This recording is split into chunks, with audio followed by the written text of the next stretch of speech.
Well, there are new questions today about a Washington Post report suggesting some of the president's big donors have collected about $4 billion in taxpayer-funded investments from the Energy Department. The Republican National Committee, quick to jump on the news, producing this ad showing or purporting to who got what and raising the question, are the president's donors influencing big money decisions at the Energy Department? Leslie Marshall is a syndicated radio talk show host and a Fox News contributor, and Lars Larson is a syndicated radio host with Compass Media Networks. Okay, panel, thank you both so much for being here. So the Post has a comprehensive piece talking about how, for example, the department provided $2.4 billion in public funding to clean energy companies at which this guy, Sanjay Wagle, used to work. Now, why do we care that Sanjay Wagle used to work at companies that got $2.4 billion in taxpayer monies? Because that guy was tapped by the Energy Department to be their consultant on green energy investments. So, what does Sanjay apparently say?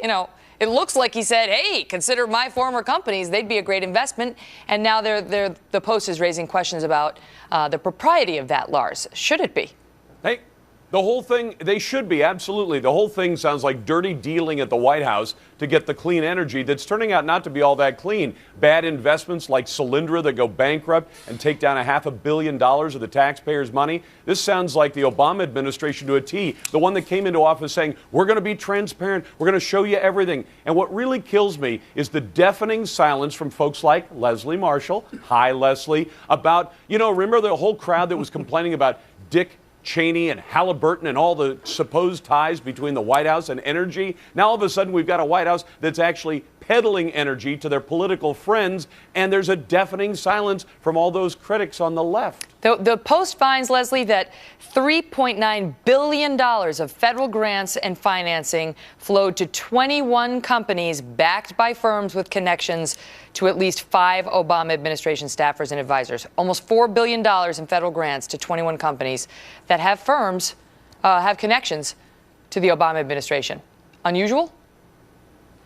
Actually, no, because Lars, hello, Lars, I'm speaking, so it's not deafening silence. But in 2001, you and your buddies were very silent when former President Bush and Dick Cheney were meeting with, like, the American Petroleum Corporation, etc. And you know what? You keep mentioning Solyndra when you're talking about approximately 40 companies that the federal government invested in for green and clean energy, as the president promised in campaigning that he was going to do and lay the foundation for. One out of all those investments went belly up. You know what I think this is, Lars? This is becoming like the 6 degrees of separation of Kevin Bacon. Because I ask you, Lars, how many clean and green energy startups do give money to Republicans? Quite frankly, any of these companies probably donates to the Democrats. And last time I checked, President Barack Obama is the only Democrat running this year. Well, that is the question, Lars. If you're Barack Obama and you want to find people to advise the White House on, which companies to invest in on the energy sector, you're not going to go to somebody who has no connections to the energy sector. You got to get somebody who knows what they're talking about.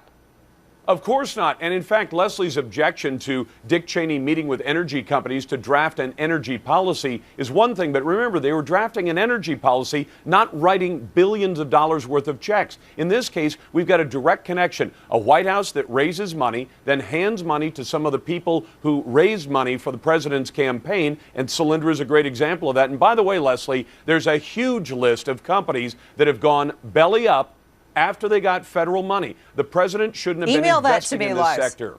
But here's the question, Leslie, because it gets sort of you. Convoluted. I think it's kind of hard to follow. But essentially what the Post is reporting is that, for example, this guy Sanjay Wagle, right? He's a venture capitalist. He was a Barack Obama fundraiser back in 2008. So he raises a bunch of money for Barack Obama to get into the office, into the White House. He gets into the White House. Then Sanjay says, okay, I was with this venture capital firm. I'll leave the firm, and I will come consult with you, President Obama, and your energy department. And then the energy department promptly turns around and gives his former firm $2.4 billion in public money. And so it leaves the American people asking themselves, this kind of stinks. It sounds like a payoff, Leslie. You know what, Megyn, I don't disagree that it doesn't sound good, but also let's look at specifics. The companies where the money were given are meritorious in what they do. And quite frankly, if you are in that industry and you have a candidate that says they're going to back what you're doing, you're going to back that candidate. And you're certainly going to back that candidate for re-election once he is president. That's the bottom line. The goal here is the same. There are only so many companies doing this, and these are the companies that are doing it and doing it best. And by the way, these are companies, not Solyndra, Lars, but these are companies that are creating jobs. These are companies. Tesla just opened a plant this year in Fremont. Lars, how many people are going to gain employment as a result of this? Quickly, Lars, and I got to go. Megyn, let me point out to Leslie, I know the Tesla case well. They were doing well. Then they got the federal money, a guarantee of $500 million. They've only spent $191 million of it. You know why? Because they canceled the second project, and because they promised a certain level of delivery to get that money, they didn't deliver. And they've already told the government that the second line of cars they were going to do, another federally subsidized line, which is a bad idea to begin with, that they aren't going to be able to do the second line, but they'd like to renegotiate and still get the $500 million, even though they didn't do what they promised to do, Leslie. Well, the White House is stressing that its staffers and advisors who have ties to these venture capital firms